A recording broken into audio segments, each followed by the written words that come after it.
Hi! Hello mabuhay! Welcome to my vlog! It's me, January D, LPT, and I'm one your Kapampangan camera vlogger na nagsasabing maniyaman ng maging Kapampangan. And so, andito na po tayo sa Lent season.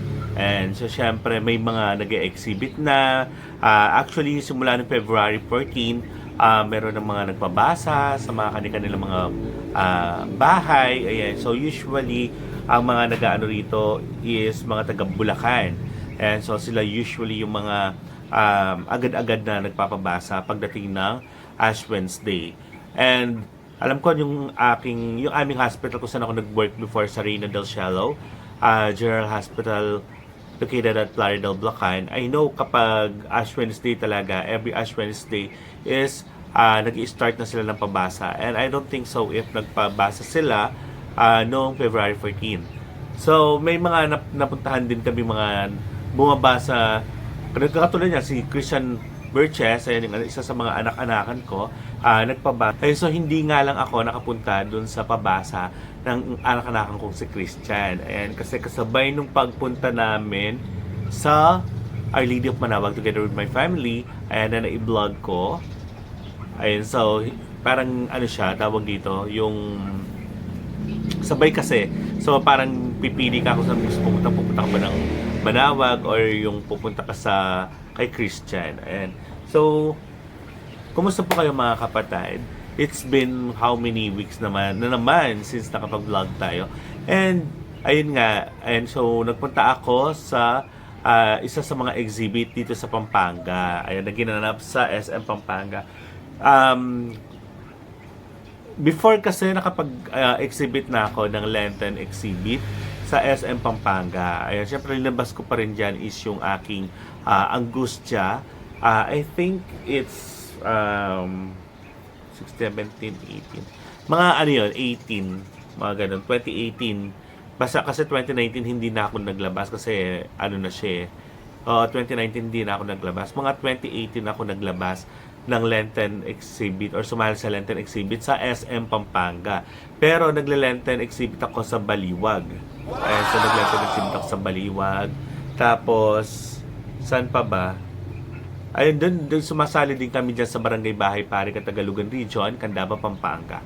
Yung nilalabas naman namin doon is yung La Despedida o ang pamamaalam ni Jesus sa kanyang inang si Maria. Ayan, so, panoorin nyo hanggang dulo mga kapatid at makita ninyo kung sino-sino or ano-anong mga titulo ng imahen ang mga sumali sa Lenten Exhibit 2024 at SM Pampanga.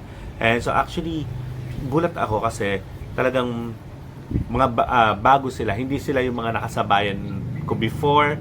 Yung mga nakasabayan ko parang hindi na sila nag-join ngayon or baka nag-join sila sa ibang Lenten Exhibit.